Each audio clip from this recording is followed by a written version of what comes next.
ലോക്സഭാ തെരഞ്ഞെടുപ്പിൽ കോട്ടയത്ത് ഇക്കുറി ആരൊക്കെ ആയിരിക്കും അംഗം വെട്ടുന്നത്? ഈ ചോദ്യം തിരുനക്കര അന്തിച്ചന്തയിൽ കേൾക്കാൻ തുടങ്ങിയിട്ട് കുറേ നാളുകളായി. ആർക്കും വ്യക്തമായ ഒരു മറുപടി പറയാൻ പറ്റുന്നില്ല. ഇടതുമുന്നണി സ്ഥാനാർത്ഥി തോമസ് ചാഴിക്കാടൻ തന്നെയാണെന്ന് ഉറപ്പിച്ചു കഴിഞ്ഞു. അതിനൊരു മാറ്റവുമില്ല. ചാഴിക്കാടൻ പ്രവർത്തനവും തുടങ്ങിക്കഴിഞ്ഞു. UDF സ്ഥാനാർത്ഥിയെക്കുറിച്ചാണ് ഇനി അറിയേണ്ടത്. കോട്ടയം പാർലമെൻറ്റ് സീറ്റ് UDFൽ കേരള കോൺഗ്രസ് ജോസഫ് ഗ്രൂപ്പിന് തന്നെ നൽകുമെന്നാണ് ലഭിക്കുന്ന വിവരം. കഴിഞ്ഞ ദിവസം കേരള കോൺഗ്രസ് നേതാക്കളുമായി ഉഭയകക്ഷി ചർച്ച നടത്തിയിരുന്നു. കോൺഗ്രസ് ഉറപ്പിച്ചൊന്നും പറഞ്ഞില്ലെങ്കിലും സ്ഥാനാർത്ഥി നിർണയത്തിൽ ഉൾപ്പെടെ ഇടപെടുമെന്ന സൂചന നൽകിയാണ് ചർച്ച അവസാനിപ്പിച്ചത്. വരുന്ന ദിവസം സുധാകരൻ കൂടി പങ്കെടുക്കുന്ന ചർച്ചയിൽ മാത്രമേ ഉറപ്പ് പറയുള്ളൂ.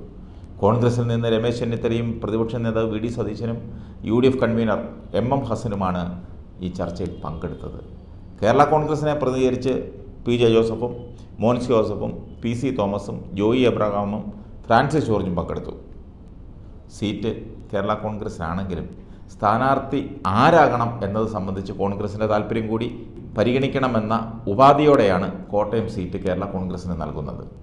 Francis George, PC Thomas, KM മാണിയുടെ മരുമകൻ MB ജോസഫ്, അപ്പു ജോസഫ് എന്നീ പേരുകളാണ് അവസാന റൗണ്ടിൽ ഉയരുന്നത്.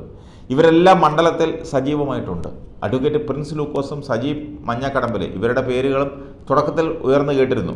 പക്ഷേ ഇപ്പോൾ അവരുടെ രണ്ടുപേരുടെയും പേരുകൾ കേൾക്കുന്നില്ല. അവസാന ലാപ്പിൽ ഒരു പേരിലേക്ക് എത്തും. കേരള കോൺഗ്രസ് മാണി ജോസഫ് വിഭാഗങ്ങൾ ഒരുമിച്ച് നിന്നപ്പോഴാണ് കോട്ടയം സീറ്റ് നൽകിയതാണെന്നും മാണി വിഭാഗം മുന്നണി വിട്ട സാഹചര്യത്തിൽ സീറ്റ് കോൺഗ്രസ് ഏറ്റെടുക്കണമെന്നുമുള്ള കോൺഗ്രസിലെ ഒരു വിഭാഗം ശക്തമായി ആവശ്യപ്പെട്ടിരുന്നു. അങ്ങനെയാണെങ്കിൽ അച്ചു ഉമ്മൻ തുടങ്ങി ജോസഫ് വാഴക്കൻ വരെ ഒരു ഡസനിലധികം ആളുകളുടെ പേരുകളാണ് മുന്നോട്ട് വയ്ക്കുന്നത്. എന്നാൽ നിലവിലുള്ള സാഹചര്യത്തിൽ ജോസഫ് വിഭാഗത്തിന് ഒരു സീറ്റ് വിട്ടുകൊടുക്കേണ്ടി വരുമെന്ന് മുതിർന്ന കോൺഗ്രസ് നേതാക്കൾ തന്നെ സൂചിപ്പിച്ചു. ഇതിൻ്റെ അടിസ്ഥാനത്തിലാണ് Kottayam parliament seat Kerala Congress Joseph വിഭാഗത്തിനാണെന്ന് കൺവീനർ MM ഹസൻ ഒരിക്കൽ കോട്ടയത്ത് പറഞ്ഞത്.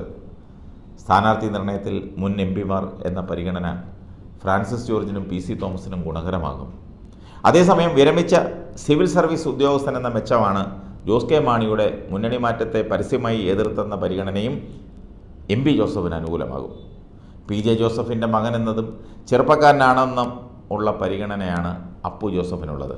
കളത്തിൽ ഇവരൊക്കെയാണ് ഉള്ളതെങ്കിലും ഒടുവിൽ ഒത്തുതീർപ്പ് സ്ഥാനാർത്ഥി എന്ന നിലയിൽ സാക്ഷാൽ PJ ജോസഫ് തന്നെ അംഗം വെട്ടാനിറങ്ങിയാലും അത്ഭുതപ്പെടാനില്ല. ഏതായാലും PJ ജോസഫ് മനസ്സ് തുറക്കാത്തതിനാൽ ആശയക്കുഴപ്പം പരമാവധി മുതലെടുക്കുകയാണ് LDF. ഔദ്യോഗിക പ്രഖ്യാപനം ഉണ്ടായിട്ടില്ലെങ്കിലും മാണി ഗ്രൂപ്പിലെ തോമസ് ചാഴിക്കാടൻ പ്രചരണ പരിപാടികൾക്ക് തുടക്കം കുറിച്ചു കഴിഞ്ഞു. MB എന്ന നിലയിലുള്ള കഴിഞ്ഞ 5 വർഷത്തെ നേട്ടങ്ങൾ ഉയർത്തിക്കാട്ടിയാണ് പ്രവർത്തനം. BJP സ്ഥാനാർത്ഥിയായി അൽഫോൺസ് കണ്ണന്താനം മത്സരിക്കുമെന്ന പ്രചാരണവും ശക്തമാണ്. MB ജോസഫിനും അൽഫോൺസ് കണ്ണന്താനത്തിനും സീറ്റ് ലഭിച്ചാൽ 2 മുൻ IAS ഉദ്യോഗസ്ഥർ ഏറ്റുമുട്ടുന്നുവെന്ന പ്രത്യേകതയും കോട്ടയത്തിനുണ്ടാകും. ഏതായാലും നമുക്ക് കാത്തിരിക്കാം. അവസാന ലാപ്പിൽ UDF ഒരു പേരിലേക്ക് എത്തും. LDF ഇപ്പോഴേ പ്രഖ്യാപിച്ചു തോമസ് ചാഴിക്കാടനെ. അതുപോലെ BJP സ്ഥാനാർത്ഥിയെയും പ്രഖ്യാപിക്കട്ടെ. അംഗം കാത്തിരുന്ന് കാണാം.